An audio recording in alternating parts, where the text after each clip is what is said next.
Hello guys, welcome back to our channel. Ito, i-immerse natin ang ating mga puppies. 4 months na po sila.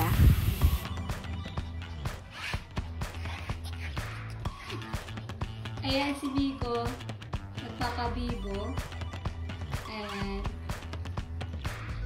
si Lemmy na lang at Splatter, tatlo na lang silang naiwan ng kakapatid kasi napunta na si Kapar sa kanyang bagong forman na si Ate Joy at kay Ate Ezra.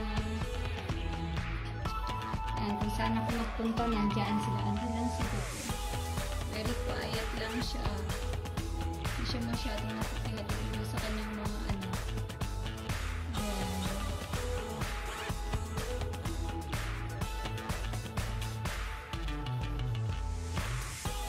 Tignan natin kung kamusta sila sa maghapon.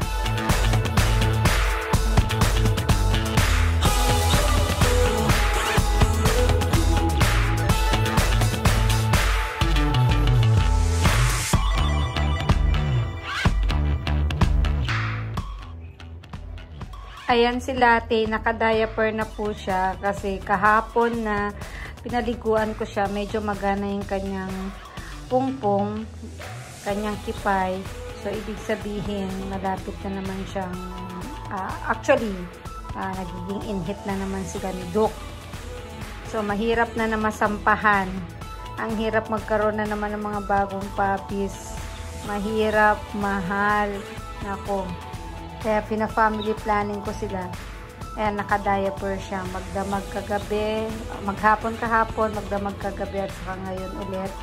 So hanggang sa meron siyang regla, hanggang sa in-hit period pa rin siya. I-diaper ko sa dati. Medyo lumagulago na nga yung kanyang buhok eh.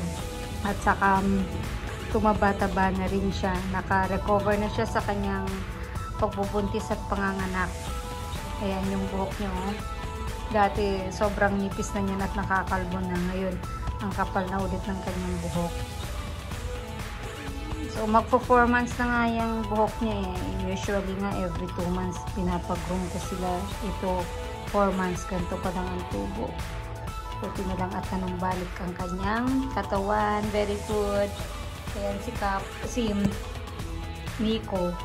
Yan ang nagmana sa kulay niya. Pero ang buhok niya, minana niya kay Doc. Ganyan, sobrang kapal. 4 months pa lang po yan. Pero tignan mo yung size niya kay Latte. Halos magkasing laki na sila ni Latte.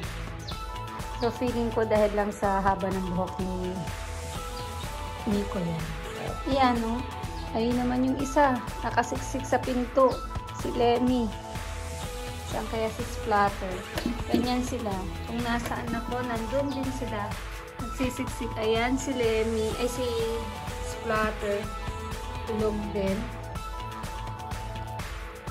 Ito naman si Nico. Ayan. Ayun si Lemmy. Nasa sulok. Lemmy, anong ginagawa mo dyan? Come! Lemmy! Come here! Lemmy! Come! Come! Come! Good job! Good job! Ayan. Saan ako? Ayan, sama-sama sila with Latte.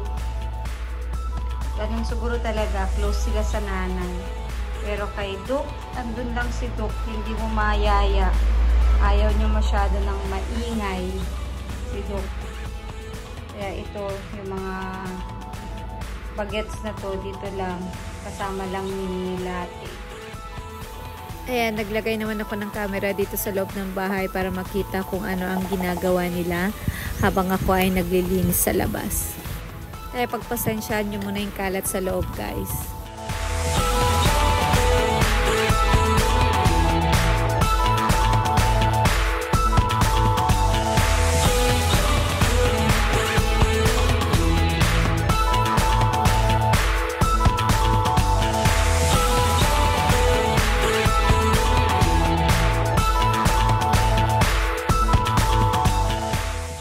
Ayan si Doc, favorite spot niya yan, yung buong area yan ng ilalim ng console table. Diyan siya lagi nag-i-stay o kaya dun sa may sulok sa ilalim ng upuan. Yan, yun ang madalas niyang pwestuhan. Ganyan si Doc, loner lang.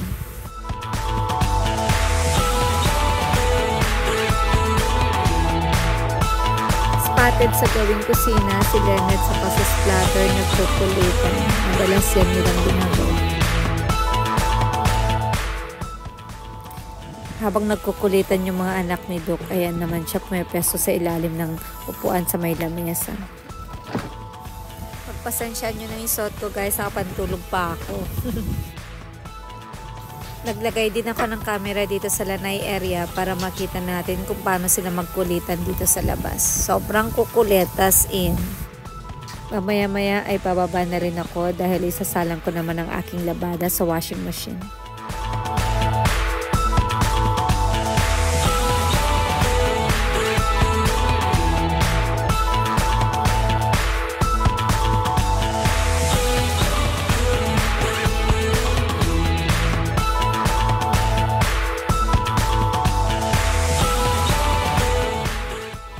Expect nyo na guys, puro videos muna ng ating mga doggies ang makikita nyo ngayon. Dahil nga, tulad ng sabi ko kanina sa unahan ng ating video, na immersion nito ng ating mga puppies sa kanilang mga parents. Kaya inakyat ko na sila dito sa loob ng bahay kasi dati nakakulong lang sila sa baba.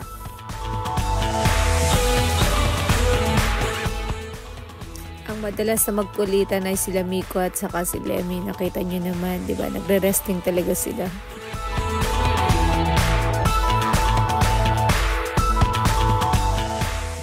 Napansin ko rin sa sobrang playful nila, madalas silang mauhaw. Kaya chine-check ko parati ang kanilang lagayan ng tubig para i-refill.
Napansin ko favorite nilang tambayan yung harap ng pintuan o kaya dyan sa likod ng pintuan. Siguro medyo malamig na area yan kaya gustong gusto nila.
Ayan guys, tapos na rin ako naglaba at nakapag-mop na rin ako dyan at nakaligo na rin.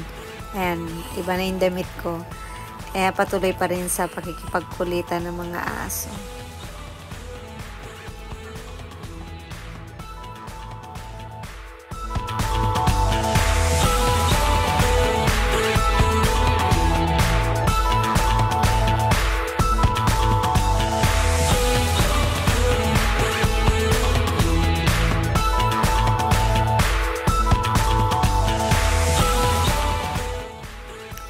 sobrang kulit talaga ni Lemmy, kaya kahit si Splatter, kinukulit niya.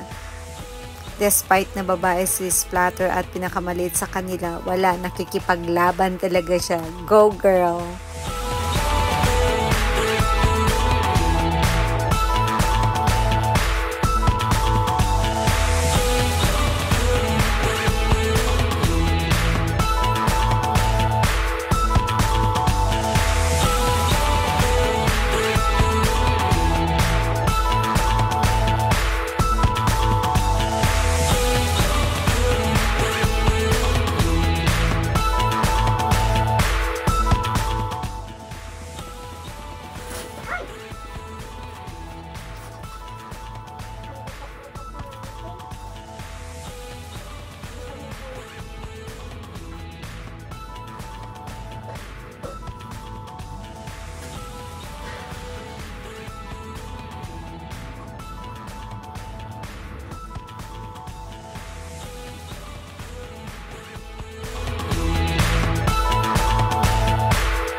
Naglagay nga pala ako ng electric fan sa may sala at saka sa may kitchen area at dun sila naglalagay. Gusto nila yung nahanginan sila, yung nalalamigan kasi nga sobrang mabalbon na sila.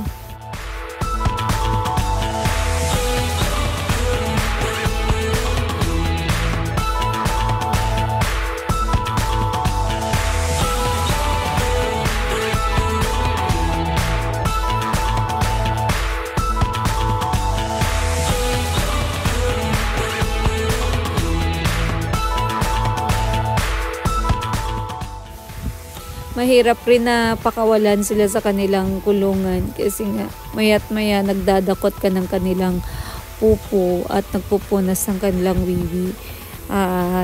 Tinetrain ko na rin kasi sila na somehow sa labas sila mag-poop at saka magwiwi.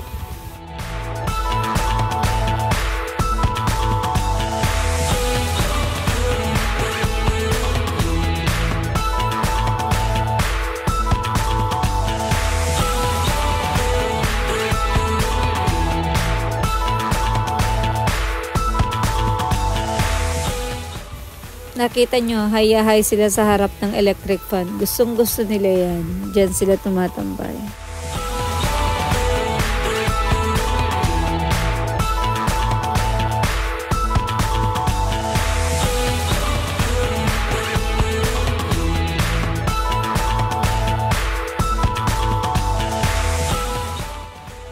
Sabi ko kasi sa inyo guys, tignan nyo, si Latte lang talaga ang madalas na makisalamuha sa kanyang mga anak.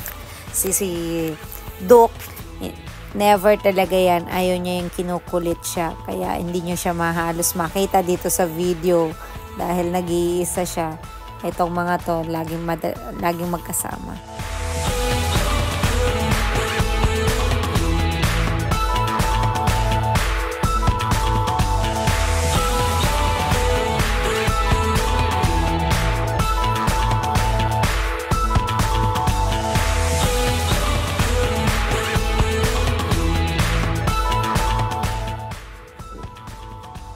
Favorite ni dati si Lemmy.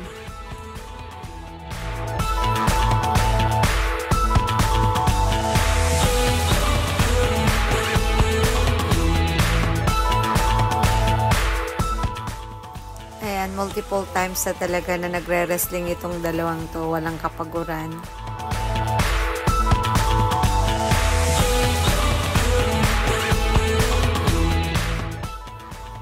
That's it, Pansit guys. Hope you like our video. Until next time, thank you for watching. Bye-bye.